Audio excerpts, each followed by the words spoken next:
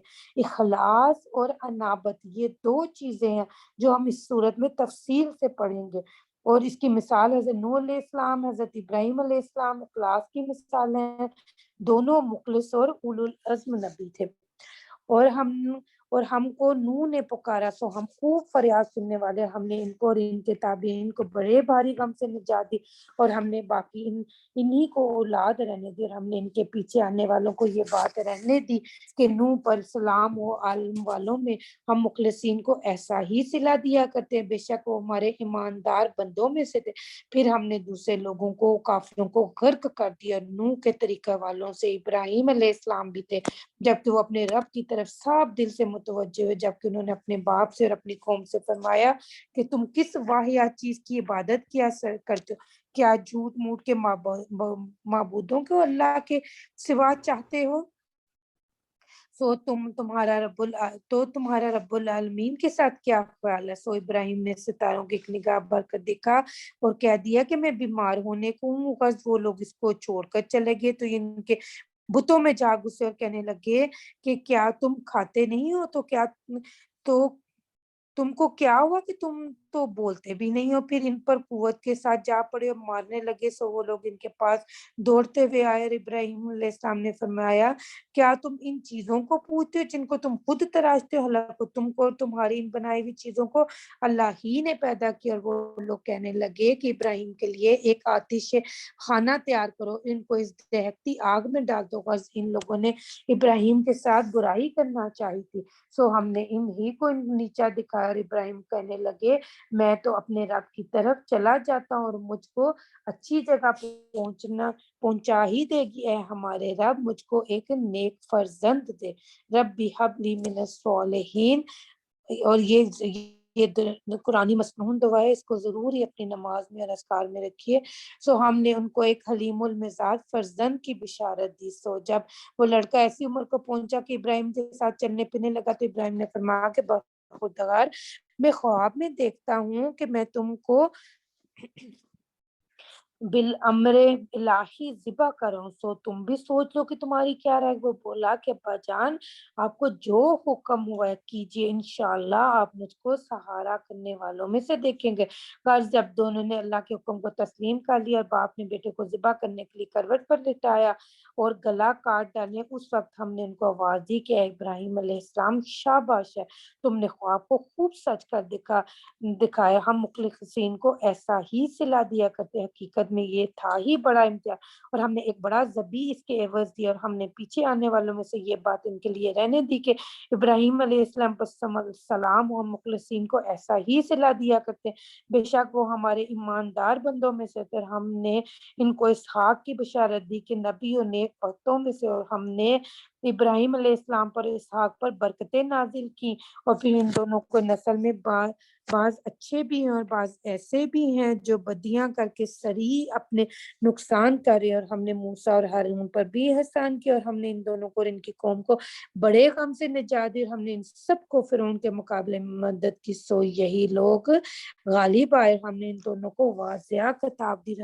اور ہم نے ان دونوں کو سیدھے رستے پر قائم رکھا، اور ہم نے ان دونوں کے لیے پیچھے آنے والے لوگوں میں سے یہ بات رہنے دی کہ موسیٰ اور ہارون علیہ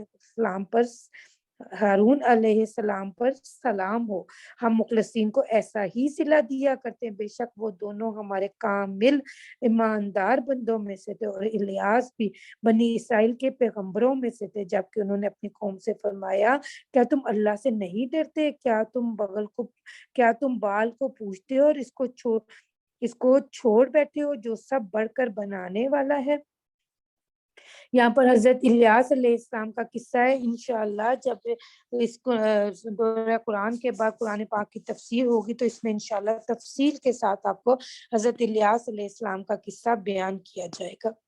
اور وہ معبود برحق تمہارا بھی رب ہے اور تمہارے اگلے باپ دادوں کا بھی رب ہے، سو ان لوگوں نے ان کو جھٹلایا، سو وہ لوگ پکڑ جائیں گے۔ جو اللہ کے خاص بندے، اور ہم نے الیاس علیہ السلام کے لیے پیچھے آنے والے لوگوں میں یہ بات رہنے دی کہ الیاسین پر سلام ہو، ہم مخلصین کو ایسا ہی صلہ دیا کرتے ہیں، بے شک وہ ہمارے کامل ایماندار بندوں میں سے تو، بے شک لوط علیہ السلام بھی پیغمبروں میں سے تھے، جبکہ ہم نے ان کو اور ان کے متعلقین کو سب کو نجات دی، بجز اس بڑھیا کہ وہ رہ جانے والوں میں رہ گئے، پھر ہم نے اور سب کو ہلاک کر دیا، تم تو ان پر صبح ہوتے اور رات میں گزرا کرتے تھے، تو کیا پھر بھی نہیں سمجھتے؟ اور بے شک یونس علیہ السلام بھی پیغمبروں ہی میں سے جبکہ کشتی کے پاس پہنچے، سو یونس بھی شریک قرا ہوئے تو یہی ملزم ٹھہرے، پھر ان کو مچھلی نے ثابت نگل دیا اور یہ اپنے آپ کو ملامت کر رہے تھے، سو اگر وہ اس وقت تسبیح کرنے والوں میں سے نہ ہوتے تو قیامت تک اسی پیٹ میں رہتے۔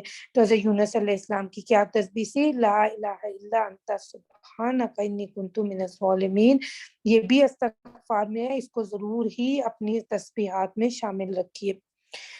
سو ہم نے ان کو ایک میدان میں ڈال دیا اور وہ اس وقت مزمل ہوتے، اور ہم نے ان پر ایک بیلدار درخت بھی اگا دیا، اور ہم نے ان کو 1,00,000 اس سے بھی زائد آدمیوں کی طرف پیغمبر بنا کر بھیجا تھا، پھر وہ لوگ ایمان لے آئے تو ہم نے ان کو ایک زمانے تک عیش دیا۔ سو ان لوگوں سے پوچھئے کہ کیا اللہ کے لیے تو بیٹیاں تمہارے لیے بیٹے؟ ہاں، کیا ہم نے تم کو فرشتوں کو عورت بنایا ہے؟ اور وہ ان کے بننے کے وقت دیکھ رہے تھے۔ خوب سن لو کہ وہ لوگ اپنی سخن تراشی سے کہتے کہ نعوذ باللہ، اللہ صاحب اولاد ہے، اور یقیناً بالکل جھوٹے ہیں کہ اللہ تعالیٰ نے بیٹوں کے مقابلے میں بیٹیاں زیادہ پسند کی۔ تم کو کیا ہو گیا کہ تم کیسا بیہودہ حکم لگاتے ہو؟ پھر کیا تم عقل اور سمجھ سے کام نہیں لیتے؟ ہاں، کیا تمہارے پاس اس پر کوئی واضح دلیل موجود ہے؟ سو اگر اس میں سچے ہو تو وہ کتاب پیش کرو۔ ان لوگوں نے اللہ میں اور جنات میں بھی رشتہ داری قرار دی، اور ان میں سے جو جنات ہے خود ان کا یہ عقیدہ ہے کہ ان میں جو کافر ہیں وہ عذاب میں گرفتار ہوں گے۔ اللہ ان باتوں سے پاک ہے جو یہ بیان کرتا ہے، مگر جو اللہ کے خاص ایمان والے بندے ہیں، سو تم اور تمہارے سارے معبود اللہ سے کسی کو نہیں پھیر سکتے مگر اس کے جو کہ حکم الہی میں جہنم رسید ہونے والا، اور ہم میں سے ہر ایک کا ایک معین درجہ، اور ہم اللہ کے حضور میں حکم سننے کے بعد یا عبادت کے وقت سب بستہ کھڑے ہوتے ہیں، اور ہم اللہ کی پاکی بیان کرنے میں بھی لگے رہتے ہیں۔ اور یہ لوگ کہا کرتے تھے کہ اگر ہمارے پاس کوئی نصیحت کی کتاب پہلے لوگوں کی کتابوں کی طور پہ آتی تو ہم اللہ کے خاص بندے ہوتے، پھر یہ لوگ اس کو انکار کرنے لگے، سو اخیر اب ان کو اس انجام پر معلوم ہو جاتا ہے، اور ہمارے خاص بندے یعنی پیغمبروں کے لیے ہمارے یہ قول پہلے ہی سے مقرر ہو چکا ہے کہ بے شک وہی غالب کیے جائیں گے، اور ہمارا تو قاعدہ عام ہے کہ ہمارا ہی لشکر غالب رہتا ہے، تو آپ تسلی رکھیے اور تھوڑے زمانے تک صبر کیجیے، اور ان کا خیال نہ کیجیے، ذرا ان کو دیکھتے رہیے، سون کریے یہ بھی دیکھ لیں گے کیا ہمارا عذاب کا تقاضا جو یہ عذاب کا تقاضا کر رہے ہیں۔ سو وہ عذاب جب ان کے پاس آنا نازل ہوگا، سو وہ دن ان لوگوں کا جن کو ڈرایا جا چکا تھا بہت ہی برا ہوگا، ٹل نہ سکے گا، اور آپ تھوڑے زمانے تک ان کا خیال نہ کیجیے۔ یہ آخری 3 آیات جو اب میں جن کی میں پہلے میں ان کا ترجمہ پڑھ لیتی ہوں، اور وہ دیکھتے رہیے، ان قریب یہ بھی دیکھ لیں گے کہ آپ کا رب جو بڑی عظمت والا ہے، ان باتوں سے پاک ہے جو یہ کافر بیان کرتا ہے، اور سلام ہو پیغمبروں پر، اور تمام تب خوبیاں اللہ ہی کے لیے ہے جو تمام عالم کا پروردگار ہے۔ یہ آخری 3 آیات کی فضیلت آپ صلی اللہ علیہ وسلم نے فرمایا کہ جب کوئی شخص کوئی نیک کام کرنے کے بعد ان 3 آیات کو پڑھتا ہے تو اسے بھرپور یعنی میکسیمم پاسبل اس کو اجر دیا جاتا ہے۔ ان آیتوں کو اس لیے نماز کے بعد اپنے مسکون اذکار میں بھی رکھا گیا، صبح شام کے اذکار میں بھی پڑھا جائے، اور پھر یہ نیکی اور نیک کرنے کے کام کرنے کے بعد بھی پڑھا جائے، اسی لیے اسے ہم قرآن پڑھنے کے بعد اس سورت کو آخر میں پڑھتے ہیں۔ سبحان ربک رب العزت عما یصفون وسلام علی المرسلین والحمد للہ رب العالمین۔ سورہ صاد بسم اللہ الرحمن الرحیم، مکی صورت ہے، 88 آیات، 5 رکوعات، ترتیب کے اعتبار سے 38 نمبر پر، اور نزولی اعتبار سے بھی یہ 38 نمبر پہ ہے۔ اس کا نام اس کے حروف مقاطعات کی وجہ سے زمانہ نزول، یہ ابتدائی دور میں نازل ہونے والی صورت ہے۔ یہ جب آپ صلی اللہ علیہ وسلم کی حیات طیبہ کا واقعہ پیش آیا کہ جب حضرت طالب بیمار ہوئے تھے تو اس کی رودات بیان کی جاتی ہے۔ جب ان مشرکین کو پتہ چلا تھا تو تقریباً 25 لوگ مشرکین کے جمع ہوئے اس غرض سے کہ ہماری مصلحت تھی نبی پاک صلی اللہ علیہ وسلم سے ہماری مطلب کہ دوستی کروا دی، اس لیے یہ اس وقت حاضر ہوئے کہ یہ نہ ہو کہ کہیں پہ ہے کہ ابو طالب جو ہے وہ وفات پا جائیں اور پھر ہم نبی پاک صلی اللہ علیہ وسلم کو کچھ کہیں تو لوگ کہیں کہ شیخ کی زندگی میں تو کچھ کہا نہیں ہے، اب تنگ کر رہے ہیں۔ تو اس صورت میں یہاں پہ اخلاص کا پیغام ہے۔ اخلاص کا مطلب خالص اللہ کی اطاعت ہوگی اور خالص اللہ کی رضا ہی کے لیے ہوگی اور خلوص دل سے ہوگی۔ اور دوسرا پیغام یہاں پہ کچھ نبیوں کے قصے بتا کر رجوع اللہ کی یہاں پر اللہ تعالیٰ بتا رہا ہے، جس کے بارے میں یہاں بھی عنایت کا پیغام ہے، انابت کا پیغام۔ اللہ کی طرف رجوع کرنے کا کیا مطلب اور کیسے رجوع کریں گے؟ تو جب اللہ کی طرف سے نعمت ملے تو پھر کیا کرنا ہے؟ ذکر، شکر اور تکبر نہیں کرنا، اور تکبر سے بچ کر رجوع کرنا ہے اللہ کی طرف سے۔ تکلیف، پریشانیاں، دکھ سب اللہ ہی کے اذن سے ہے، تو پھر جب یہ چیزیں آئیں گی تو کیا کرنا ہے؟ ذکر، شکر اور صبر اور توکل اور دعا کر کے رجوع کرنا ہے۔ تو جب کوئی حاجت یا تمنا ہو تو پھر ہمیں جولی پھیلا کر رجوع کرنا ہے، کس کی طرف؟ صرف اللہ ہی کی طرف۔ اور جب زندگی میں کوئی فیصلہ، رہنمائی لینی ہے تو صرف اور صرف قرآن اور حدیث سے ہی رجوع کرنا ہے۔ پھر جب کوئی گناہ ہو جائے، کوئی کمی کوتاہی ہو جائے تو پھر کیا کرنا ہے؟ توبہ و استغفار کر کے اللہ ہی کی طرف رجوع کرنا ہے۔ صاد، قسم ہے قرآن کی جو نصیحت سے پر ہے، بلکہ خود یہ کفار تعصب اور مخالفت میں ان سے پہلے بھی بہت سی امتوں کو ہم عذاب سے ہلاک کر چکے، سو انہوں نے بڑی ہائے پکار کی اور وقت خلاصی کا نہ تھا، اور ان کفار نے اس بات پر تعجب کیا کہ ان کے پاس ان میں سے کوئی پیغمبر ڈرانے والا آ گیا اور کہنے لگا کہ نعوذ باللہ یہ شخص خوارق ساحر ہے، کذاب ہے، اور کیا اس نے اتنے معبودوں کی جگہ ایک ہی معبود رہنے دیا؟ واقعی یہ بہت ہی عجیب بات ہے۔ اور ان کفار میں کے رئیس یہ کہتے ہیں کہ چلو اور اپنی معبودوں کی عبادت پر قائم رہو۔ یہ کوئی مطلب کی بات ہے؟ ہم نے تو یہ بات اپنے پچھلے مذہب میں بھی نہیں سنی۔ ہو نہ ہو یہ شخص کی ایک گھڑت ہے؟ کیا ہم سب میں سے اس شخص پر کلام الہی نازل کیا گیا؟ بلکہ یہ لوگ خود میری وحی کی طرف سے شک یعنی انکار میں، بلکہ اصل وجہ یہ ہے کہ انہوں نے ابھی تک میرے عذاب کا مزہ نہیں چکھا۔ کیا ان لوگوں کے پاس آپ کے پروردگار زبردست فیاض کی رحمت کے خزانے ہیں جس میں نبوت بھی داخل ہے؟ یا کیا ان کے آسمان و زمین میں جو چیزیں ان کے درمیان میں ان کے اختیار حاصل ہے؟ اگر اختیار ہے تو ان کو چاہیے کہ سیڑھیاں لگا کر آسمان پر چڑھ جائیں۔ اس مقام پر ان لوگوں کی یوں ہی ایک بھیڑ ہے گروہوں کی جو شکست دیے جا چکے، ان سے پہلے بھی قومیں نوح نے اور عاد نے اور فرعون نے جس کے کھونتے گڑ گئے تھے، اور سمود نے اور قوم لوط نے اور اصحاب ایکا نے تکذیب کی تھی، اور وہ گروہ یہی وہ لوگ ہیں، سب نے صرف رسولوں کو جھٹلایا تھا، سو میرا عذاب ان پر واقع ہو گیا، اور یہ لوگ بس ایک زور کی چیخ کے منتظر ہیں جس میں دم لینے کی گنجائش نہ ہوگی۔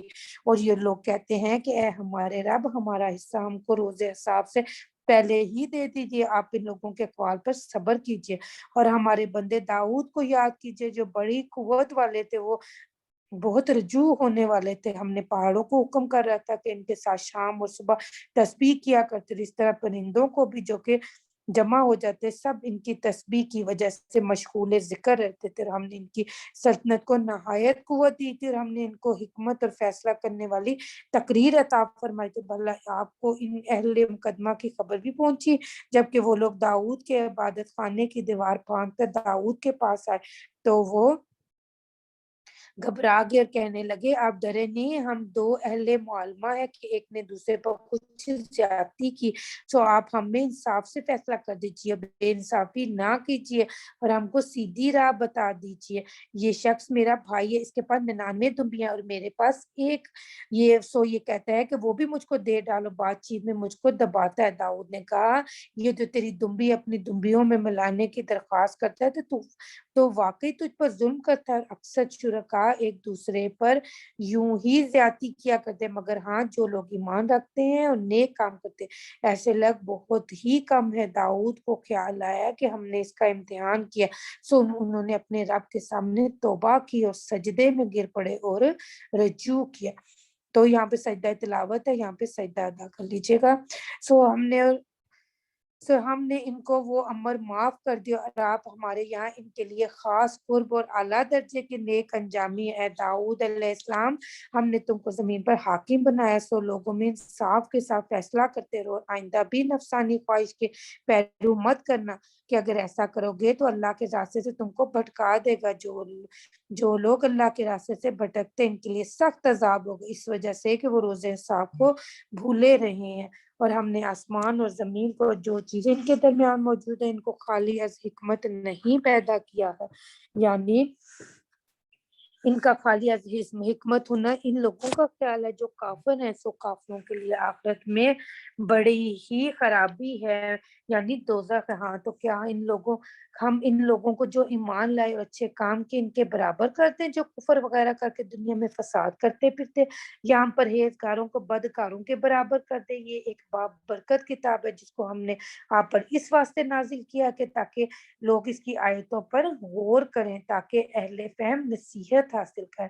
اور ہم نے داؤد کو سلیمان عطا کیا، بہت اچھے بندے تھے، اللہ کی طرف بہت زیادہ رجوع کرنے والے تھے۔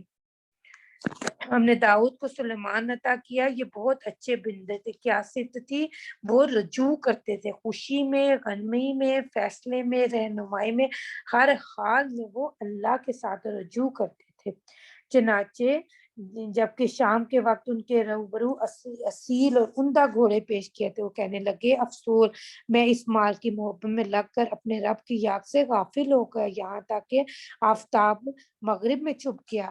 پھر ان گھوڑوں کو ذرا پھر تو میرے سامنے لاؤ، سو انہوں نے ان کی پنڈلیوں اور گردنوں پر تلوار سے ہاتھ صاف کرنا شروع کیا۔ اور ہم نے سلیمان کو ایک اور امتحان میں ڈالا، ہم نے ان کے تخت پر ایک ادھورا دھڑ لا ڈالا۔ پھر انہوں نے اللہ کی طرف رجوع کیا، دعا مانگی، ہے میرے رب میرا پچھلا قصور معاف کرے اور مجھ کو ایسی سلطنت دے کہ میرے سوا میرے زمانے میں کسی کو میسر نہ ہو، آپ بڑا دینے والے ہیں۔ دھڑ یا جسد سے کیا مراد ہے؟ حضرت سلیمان علیہ السلام کا ایک بیٹا تھا جس کا نام روحام بتایا جاتا ہے۔ اصل میں حضرت داؤد کے بعد نبوت اور حکومت جو تھی حضرت سلیمان علیہ السلام کو ملی تھی۔ یہ بادشاہیت یا ملکویت نہیں تھی، یہ نہ ہی شہنشاہیت کا جواز ہے، یہ خلافت منتقل نہیں ہوئی تھی، کیونکہ حضرت سلیمان علیہ السلام بھی نبی تھے، اس لیے حضرت سلیمان علیہ السلام کی دل میں خواہش ہوئی کہ ان کی سلطنت بھی ان کے بیٹے کو مل جائے۔ اللہ کے رجوع کرنے پر بندے کا انداز کہ اگر دل میں خواہش بھی آئی تو رجوع اللہ ہی کی طرف کرے۔ پھر انہوں نے اپنا محاسبہ کیا کہ کیونکہ میری خواہش بھی درست نہیں، کیونکہ جو ان کا بیٹا تھا وہ ناخلف بھی تھا، نافرما بردار بھی تھا، تو اس کو فجور میں بھی ڈوبا ہوا تھا۔ تو حضرت سلیمان علیہ السلام نے اس کا اعتراف خطا کی، استغفار کی اللہ سے، اللہ نے پھر ان کے استغفار کو قبول کیا تھا، اللہ تعالیٰ ان کی استغفار بہت زیادہ پسند آئی تھی۔ پھر اللہ تعالیٰ نے ان کو اختیار بھی دیا تھا کہ اگر سلیمان علیہ السلام چاہتے ہیں تو اپنے بیٹے کو اپنی حکومت منتقل کر سکتے ہیں، لیکن پھر حضرت سلیمان علیہ السلام نے ایسا نہیں کیا تھا اور اپنی جو حکومت تھی وہ اپنے بیٹے کے سپرد نہیں کی تھی۔ یہاں پر ان آیات میں اس واقعے کی طرف نشاندہی کی جا رہی ہے۔ اور ہم نے ہوا کو ان کے تابع کر دیا، ان کے حکم سے جہاں وہ جانا چاہتے نرمی سے چلتی ہے، جنات کو بھی ان کے تابع کر دی، یعنی تعمیرات بنانے والے اور موتی وغیرہ کے لیے غوطہ خوروں کو بھی، اور دوسرے جنات کو بھی جو زنجیروں میں جکڑے ہوئے تھے، اور ہم نے یہ سامان دے کر ارشاد فرمایا کہ یہ ہمارا عطیہ ہے، سو خواہ کسی کو دو یا نہ دو، تم سے کچھ داروگی نہیں، اور علاوہ ان کے لیے ہمارے یہاں خاص قرب اور نیک انجامی ہے۔ اس آیت میں بھی تقوی کا حکم دیا جا رہا ہے، تو تقوی کو ایک دفعہ دوہرا لیتے ہیں کہ تقوی کا مطلب کیا ہے۔ ڈر جانا، بڑھ جانا، پرہیزگاری اختیار کرنا، اللہ سے ڈرنا، اور اس کی خوفی، اس کے ناراض ہونے، اس کے سامنے کھڑا ہونے سے ڈرنا، اس کے حساب و کتاب، اس کی سزا و جزا، اپنے نامہ اعمال کے کھلنے تلنے سے ڈرنا، اور اللہ اس جہنم سے ڈرنا، اور تقوی وہ ہے کہ ان اللہ یحب المتقین، ان اللہ مع المتقین، اللہ نے جنت تیار کی ہے متقیوں کے لیے۔ میدان حشر میں جنت متقیوں کے قریب لائی جائے گی، تقوی کے بغیر جنت کا حصول ممکن نہیں۔ یہاں پہ دعا کرتے ہیں اللہم آتی نفسی تقواہا، آمین یا رب العالمین۔ اور آپ ہمارے بندے ایوب علیہ السلام کو یاد کیجیے، جب کہ انہوں نے اپنے رب کو پکارا، شیطان نے مجھ کو رنج اور اذر پہنچایا، اپنے ہاتھ پاؤں مارے، یہ نہانے کا ٹھنڈا پانی ہے اور پینے کا، اور ہم نے ان کو کنبہ عطا فرمایا، اور ان کے ساتھ گنتی میں ان کے برابر اور بھی اپنی رحمت خاصہ کے سبب، اہل عقل کے لیے یادگار رہنے کے سبب سے، اور تم اپنے ہاتھ میں ایک مٹھا سینکوں کا لو اور اس سے مار لو اور قسم نہ توڑو، بے شک ہم نے ان کو صابر پایا، اچھے بندے تھے کہ بہت رجوع ہوتے تھے۔ اور ہمارے بندوں ابراہیم علیہ السلام، اسحاق علیہ السلام، یعقوب علیہ السلام کو یاد کیجیے، جو ہاتھ والوں اور آنکھوں والے تھے، اور ہم نے ان کو ایک خاص بات کے ساتھ مخصوص کیا تھا کہ وہ یاد آخرت کی ہے، اور وہ حضرات ہمارے یہاں منتخب اور سب سے اچھے لوگوں میں سے، اور اسماعیل علیہ السلام، الیسی اور ذوالکفل کو بھی یاد کیجیے، یہ سب بھی سب سے اچھے لوگوں میں سے۔ ایک نصیحت کا مضمون تو یہ ہو چکا، اور پرہیزگاروں کے لیے آخرت میں اچھا ٹھکانہ، یعنی ہمیشہ رہنے کے باغات ہیں، جن کے دروازے ان کے واسطے کھلے ہوں گے، اور وہ باغوں میں تکیا لگائے بیٹھے ہوں گے، اور وہاں جنت کے خادموں بہت سے میوے اور پینے کی چیزیں منگوائیں گے، اور ان کے پاس نیچی نگاہوں والی ہم عمر ہوں گی۔ اے مسلمانوں، یہ وہ نعمت ہے جس کا تم سے روز حساب آنے پر وعدہ کیا جاتا ہے، بے شک یہ ہماری عطا، اس کو کہیں ختم ہی نہیں۔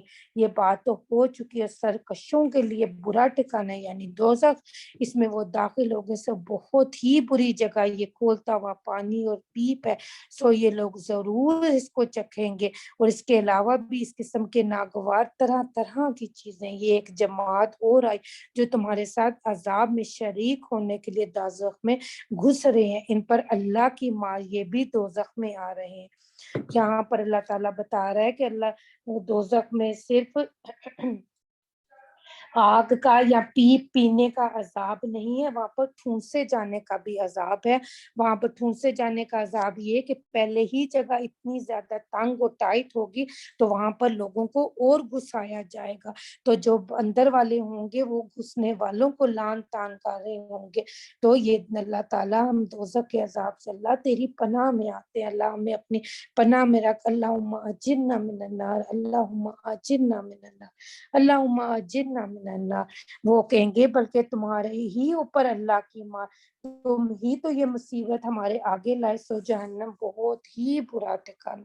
دعا کریں گے اے ہمارے پروردگار، جو شخص اس مصیبت کو ہمارے آگے لائے، اس کو دوزخ میں دونا عذاب دیجیے۔ اور وہ لوگ کہیں گے کیا بات ہے، ہم ان لوگوں کو دوزخ میں نہیں دیکھتے جن کو ہم برے لوگوں میں شمار کیا کرتے تھے، کیا ہم نے ان لوگوں کو ہنسی کا رکھی تھی، یا ان کے دیکھنے سے نگاہیں چکرا رہی؟ یہ بات یعنی دوستیوں کا آپس میں لڑنا جھگڑنا بالکل سچی بات ہے۔ آپ کہہ دیجئے میں تو تم کو تمام عذاب الہی سے ڈرانے والا ہوں، اور بجز اللہ واحد غالب کے کوئی لائق عبادت نہیں، اور وہ پروردگار ہے آسمان کا اور زمین کا اور ان چیزوں کا جو ان کے درمیان میں، وہ زبردست بڑا بخشنے والا۔ آپ کہہ دیجئے کہ یہ ایک عظیم الشان مضمون ہے جسے تم بالکل ہی بے پرواہ ہو رہے ہو۔ مجھ کو عالم بالا کی کچھ بھی خبر نہ تھی جب تک کہ وہ تحقیق آدم کے بارے میں گفتگو کر رہے تھے۔ میرے پاس جو وحی آتی ہے وہ تو محض اس سبب سے آتی ہے کہ میں من جانب اللہ صاف ڈرانے والا ہوں، جبکہ آپ کے رب نے فرشتوں سے ارشاد فرمایا کہ میں گارے سے ایک انسان بنانے والا، سو میں جب اس کو پورا بنا چکوں اور اس میں سے اپنی طرف سے جان ڈال دوں تم سب اس کے روبرو سجدے میں گر پڑنا۔ سو تو سارے کے سارے فرشتوں نے آدمی سے جان ڈال دوں سارے کے سارے فرشتوں نے آدم کو سجدہ کیا مگر ابلیس نے، وہ تو غرور میں آ گیا، کافروں میں سے ہو گیا۔ حق تعالیٰ نے فرمایا ہے ابلیس جس چیز کو میں نے اپنے ہاتھوں سے بنایا اس کو سجدہ کرنے سے تجھ کو کس چیز نے مانے ہوئی؟ کیا تو غرور میں آ گیا یا یہ کہ تو بڑے درجوں والوں میں سے؟ کہنے لگا کہ میں آدم سے بہتر ہوں، آپ نے مجھ کو آگ سے پیدا کیا اور اس آدم کو خاک سے پیدا کیا۔ ارشاد ہوا تو اچھا پھر نکل آسمان سے باہر، کیونکہ بے شک تو اس حرکت سے مردود ہو گیا اور بے شک تجھ پر میری لعنت رہے گی قیامت کے دن تک۔ کہنے لگا پھر مجھ کو مہلت دیجیے قیامت کے دن تک۔ ارشاد ہوا کہ جب تم مہلت مانگتا ہے تو جا، تجھ کو وقت معین کی تاریخ تک مہلت دی گئی۔ کہنے لگا جب مجھ کو مہلت مل گئی تو مجھ کو بھی تیری عزت کی قسم میں ان سب کو گمراہ کروں گا بجز آپ کے ان بندوں کو جو ان میں منتخب کیے گئے۔ ارشاد ہوا کہ میں سچ کہتا ہوں کہ میں تو ہمیشہ سچ ہی کہا کرتا ہوں کہ میں تجھ سے جو ان میں تیرا ساتھ ان سب کو دوزخ سے بھر دوں گا۔ آپ کہہ دیجئے کہ میں تو اس قرآن کی تبلیغ پر نہ کچھ معاوضہ چاہتا ہوں نہ بناوٹ کرنے والا مسو۔ یہ قرآن تو اللہ کا قرآن ہے، دنیا جہاں کے لیے بس ایک نصیحت ہے، اور تھوڑے پیچھے تم کو اس کا حال معلوم ہو جائے گا، یعنی مننے کے ساتھ ہی حقیقت کھل جائے گی کہ یہ ایک حق تھا۔ سورۃ زمر یہ مکی صورت ہے، 8 رکوعات، 75 آیات، ترتیب کے اعتبار سے یہ 39 نمبر پر، نزولی اعتبار سے یہ 59 نمبر پر۔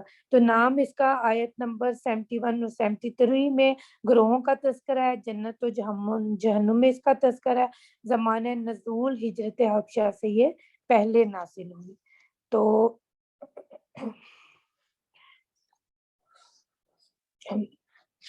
بسم اللہ الرحمن الرحیم، یہ نازل کی ہوئی کتاب ہے اللہ غالب حکمت والے کی طرف سے۔ ہم نے ٹھیک طور پر اس کتاب کو آپ کی طرف نازل کیا، سو آپ خالص اعتقاد کر کے اللہ کی عبادت کرتے ہوئے یاد رکھو، عبادت جو کہ شرک سے خالص اور اللہ ہی کے لیے سزاوار ہے۔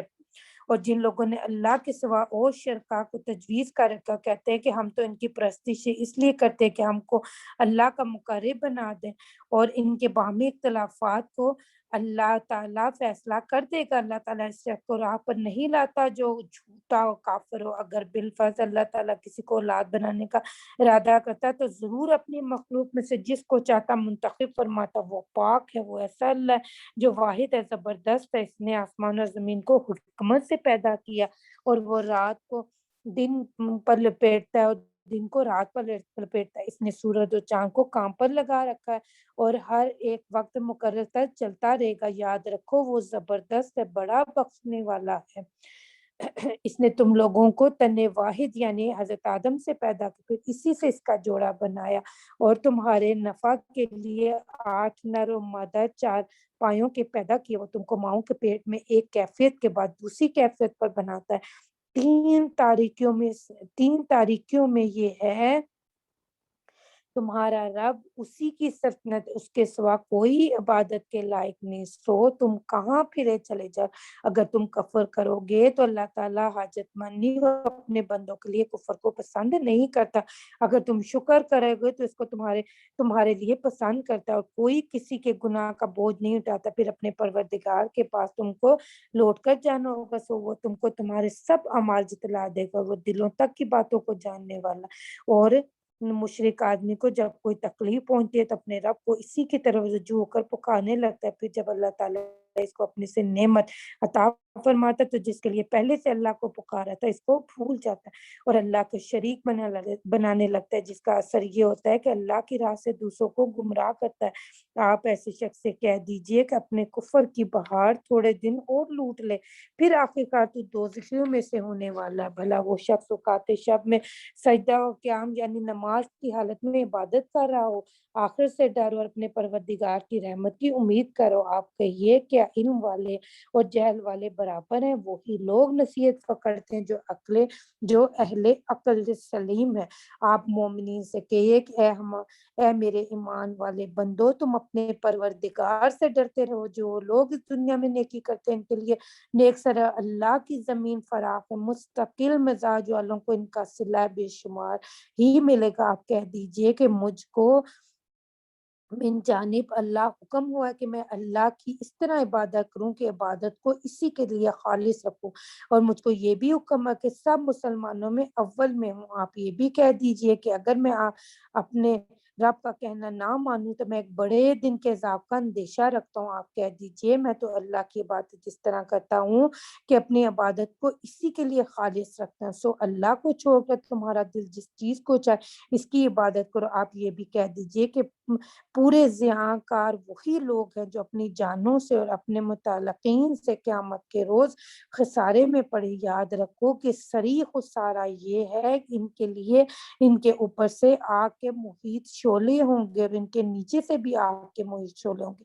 یہ وہی عذاب ہے جس سے اللہ اپنے بندوں کو ڈراتا ہے۔ میرے بندوں، مجھ سے یعنی میرے عذاب سے ڈرو، اور جو لوگ شیطان کی عبادت سے بچتے ہیں، مراد غیر اللہ کی عبادت کرتے ہیں اور ہمتن اللہ کی طرف متوجہ ہوتے ہیں، وہ مستحق خوشخبری سنانے کے ہیں۔ سو آپ میری ان بندوں کو خوشخبری سنا دیجئے جو اس کلام الہی کو کان لگا کر سنتے ہیں، پھر اس کی اچھی اچھی باتوں پر چلتے ہیں۔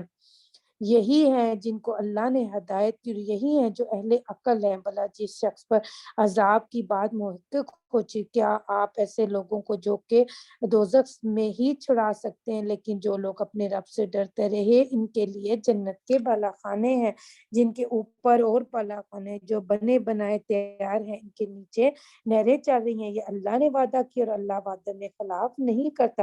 اے مخاطب، کیا تو اس بات پر نظر نہیں کرتا کہ اللہ تعالیٰ نے آسمان سے پانی برسایا، پھر اس کو زمین کے ستونوں میں داخل کر دیا، پھر جب وہ ابلتا ہے تو اس کے ذریعے سے کھیتیاں پیدا کرتا ہے جس کی مختلف قسمیں ہیں، پھر وہ کھیتی خشک ہو جاتی ہے، پھر اس کو تو زردار دیکھتا ہے، پھر اللہ تعالیٰ اس کو چورا چورا کرتا ہے۔ اس نمونے میں اہل عقل کے لیے بڑی عبرت ہے۔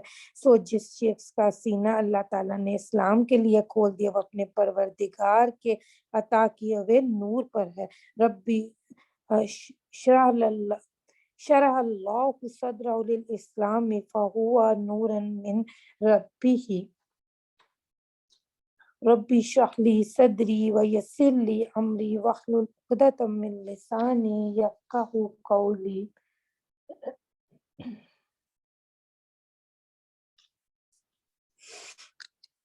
کیا وہ شخص اور اہل کساوت برابر ہیں؟ سو جن لوگوں کے دل اللہ کے ذکر سے متاثر نہیں ہوتے، سو ان کے لیے بڑی خرابی ہے۔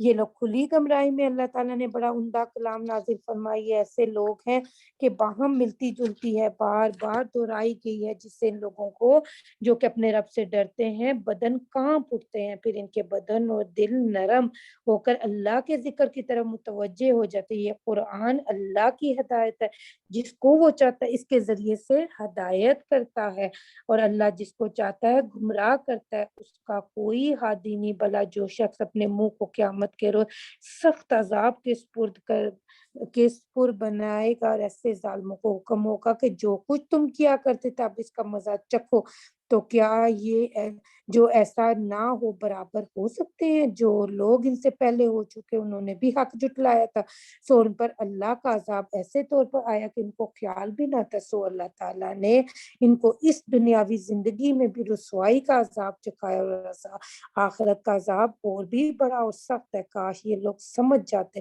اور ہم نے لوگوں کو ہدایت کے لیے اس قرآن میں ہر قسم کے ضروری عمدہ مضامین بیان کیے تاکہ یہ لوگ نصیحت پکڑیں، جس کی کیفیت یہ ہے کہ وہ عربی قرآن ہے جس میں ذرا کجی نہیں ہو، تاکہ یہ لوگ ڈریں۔ اللہ تعالیٰ نے ایک مثال اور بیان فرمائی کہ ایک شخص غلام ہے جس میں کئی ساجی ہیں، جس میں باہم ضد اور جس میں باہم ضدی ہیں، اور ایک شخص وہ ہے کہ پورا ایک ہی شخص کا غلام ہے، تو کیا وہ دونوں کی حالت یکساں ہو سکتے؟ الحمدللہ، بلکہ قبول تو کیا، ان میں اکثر سمجھتے بھی نہیں۔ آپ کو بھی مرنا ہے اور ان کو بھی مرنا ہے، پھر قیامت کے روز تمام مقدمات اپنے رب کے سامنے پیش کرو گے۔ سو اس شخص سے زیادہ بے انصاف کون ہوگا جو اللہ پر جھوٹ باندھے اور اس شخص کو یعنی قرآن کو جبکہ اس کے پاس رسول کے ذریعے سے وہی پہنچی جھٹلائے۔ کیا قیامت کے دن جہنم میں ایسے کافروں کا ٹھکانہ نہ ہوگا؟ اور جو لوگ سچی بات لے کر آئے خود بھی اس کو سچ جانا تو یہ لوگ پرہیزگار ہیں، وہ جو کچھ چاہیں گے ان کے لیے ان کے پروردگار کے پاس سب کچھ ہے۔ یہ صلہ نیکوکاروں کا تاکہ اللہ تعالیٰ ان سے ان کے برے عملوں کو دور کر دے اور نیک کاموں کے عوض ان کو ان کا ثواب دے۔ کہ اللہ تعالیٰ نے اپنے خاص محمد صلی اللہ علیہ وآلہ وسلم کی حفاظت کے لیے کافی نہیں، اور یہ لوگ آپ کو ان جھوٹے معبودوں سے ڈراتے ہیں جو اللہ کے سوا تجویز کر رکھے ہیں، اور جس کو اللہ گمراہ کرے اس کو کوئی ہدایت دینے والے نہیں، جس کو وہ ہدایت دے اس کو کوئی گمراہ کرنے والا نہیں۔ کہ اللہ تعالیٰ زبردست انتقام دینے والا نہیں ہے؟ اور اگر آپ ان سے پوچھیں کہ آسمان اور زمین کو کس نے پیدا کیا تو یہی کہیں گے اللہ نے۔ پھر ان سے کہیے کہ بھلا پھر یہ تو بتلاؤ کہ اللہ کے سوا تم جن معبودوں کو پوچھتے ہو اگر اللہ تعالیٰ مجھ کو کوئی تکلیف پہنچایا چاہے تو کیا یہ معبود اس کی دی ہوئی تکلیف کو دور کر سکتے ہیں؟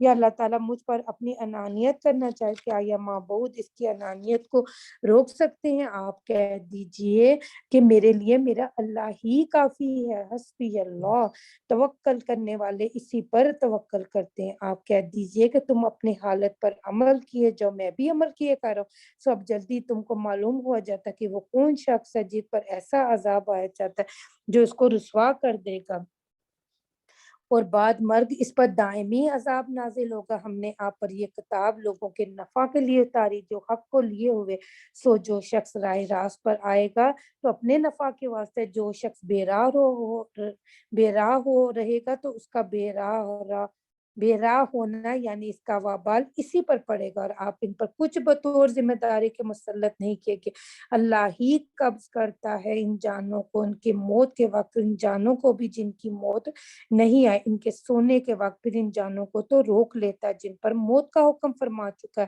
اور باقی جانوں کو ایک میعاد معین تک کے لیے رہا کر دیتا ہے۔ اس میں ان لوگوں کے لیے جو کچھ سوچنے کے عادی ہیں دلائل۔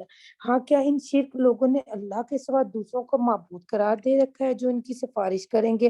آپ کہہ دیجئے کہ اگرچہ یہ کچھ بھی قدرت نہ رکھتے ہوں، کچھ بھی علم نہ رکھتے ہوں، آپ کہہ دیجئے کہ سفارش تو تمام تر اللہ ہی کے اختیار میں ہے، تمام آسمان اور زمین کی سلطنت اسی کی ہے، پھر تم اسی کی طرف لوٹ کر جاؤ گے۔ جب فقط اللہ کا ذکر کیا جاتا ہے تو ان لوگوں کے دل منقبض ہوتے ہیں جو کہ آخرت کا یقین نہیں رکھتے، جب اس کے سوا اوروں کا ذکر آتا ہے تو اس وقت وہ لوگ خوش ہو جاتے۔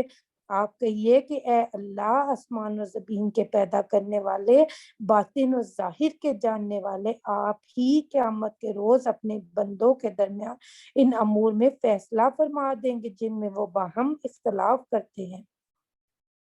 اور اگر ظلم یعنی شرک و کفر کرنے والوں کے پاس دنیا بھر کی تمام چیزیں ہوں اور ان چیزوں کے ساتھ اتنی چیزیں اور بھی ہوں تو وہ لوگ قیامت کے دن سخت عذاب سے چھوٹ جانے کے لیے ان کو دینے لگے، اور اللہ کی طرف سے ان کو وہ معاملہ پیش آئے گا جس کا ان کو گمان بھی نہ تھا، اور اس وقت ان کو اپنے تمام برے اعمال ظاہر ہو جائیں گے جس عذاب کے ساتھ وہ استہزاء کیا کرتے تھے، ان کو آ گھیرے گا۔ پھر جس وقت اس مشرک آدمی کو کوئی تکلیف پہنچتی ہے تو ہم کو پکارتا ہے، پھر جب ہم ان کو اپنی طرف سے کوئی نعمت عطا فرما دیتے ہیں تو کہتا ہے یہ تو مجھ کو میری تدبیر سے ملی ہے، بلکہ وہ ایک آزمائش ہے۔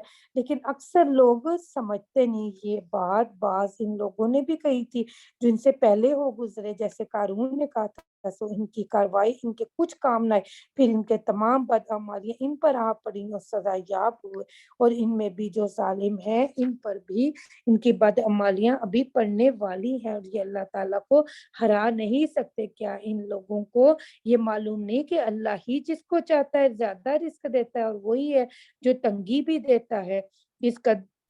اس بسط و قدر میں ایمان والوں کے واسطے نشانیاں ہیں۔ آپ کہہ دیجئے اے میرے بندو جنہوں نے کفر و شرک کر کے اپنے اوپر زیادتیاں کی ہیں، تم اللہ کی رحمت سے نا امید مت ہو، بالیقین اللہ تعالیٰ تمہارے تمام گزشتہ گناہوں کو معاف فرما دے گا، واقعی وہ بڑا بخشنے والا بڑی رحمت والا ہے۔ تم اپنے رب کی طرف رجوع کرو اور اسلام قبول کرنے میں اس کی فرما برداری کرو قبل اس کے کہ تم پر عذاب الہی واقع ہونے لگے، اور پھر اس وقت کسی کی طرف سے تمہاری کوئی مدد نہ کی جائے گی، اور تم کو چاہیے اپنے رب کی طرف سے پاس آئے ہوئے اچھے اچھے حکموں پر چلو قبل اس کے کہ تم پر اچانک عذاب آ پڑے، تم کو اس کا خیال بھی نہ ہو۔ کبھی کوئی شخص کہنے لگا کہ افسوس میری اس کوتاہی پر جو میں نے اللہ کی جناب میں کی، اور میں تو اس احکام الہی پر ہنستا ہی رہا، یا کوئی یہ کہنے لگا کہ اگر اللہ تعالیٰ دنیا میں مجھ کو ہدایت کرتا تو میں بھی پرہیزگاروں میں سے ہوتا، یا کوئی عذاب کو دیکھ کر یوں کہنے لگا کہ کاش میری دنیا میں پھر جانا ہو جائے، پھر میں نیک بندوں میں ہو جو ہاں بے شک تیرے پاس ہماری آیتیں پہنچی تھی، تو تو نے ان کو جھٹلایا، اور جھٹلانا کسی شبے میں نہ تھا، بلکہ تو نے تکبر کیا اور کافروں میں ہمیشہ شامل رہا، اور آپ قیامت کے روز ان لوگوں کے چہرے سیاہ دیکھیں گے جنہوں نے اللہ پر جھوٹ بولا تھا۔ کیا ان متکبرین کا ٹھکانہ جہنم میں نہیں ہے؟ اور جو لوگ بچتے رہے اللہ تعالیٰ ان لوگوں کو کامیابی کے ساتھ جہنم سے نجات دے گا، ان کو ذرا تکلیف نہ پہنچے گی اور نہ ہی وہ غمگین ہوگے، کیونکہ جنت میں غم نہیں، اللہ ہی پیدا کرنے والا ہے، ہر چیز کا وہی ہر چیز کا نگہبان ہے، اور اسی کے اختیار میں ہے کنجیاں آسمان اور زمین کی، اور جو لوگ اللہ کی آیتوں کو نہیں مانتے وہ بڑے خسارے میں رہے۔ آپ کہہ دیجئے کہ اے جاہلو، کیا پھر بھی تم مجھ کو غیر اللہ کی عبادت کرنے کی فرمائش کرتے ہو، اور آپ کی طرف بھی اور جو پیغمبر آپ سے پہلے ہو گزرے ان کی طرف بھی یہ بات وحی میں بھیجی جا چکی کہ اے عام مخاطب، اگر تو شرک کرے گا تو تیرا کیا کرایا کام غارت ہو جائے گا اور تو خسارہ میں پڑے گا، بلکہ ہمیشہ اللہ ہی کی عبادت کرنا اور اللہ ہی کے شکر گزار رہنا۔ اور افسوس ہے ان لوگوں نے اللہ تعالیٰ کی کچھ عظمت نہ کی جیسے عظمت کرنی چاہیے تھی، حالانکہ اس کی وہ شان ہے کہ ساری زمین اس کی مٹھی میں ہوگی قیامت کے دن، اور تمام آسمان لپیٹے ہوں گے اس کے دائیں ہاتھ میں، اور وہ پاک اور وہ برتر ہے ان کے شرک سے اور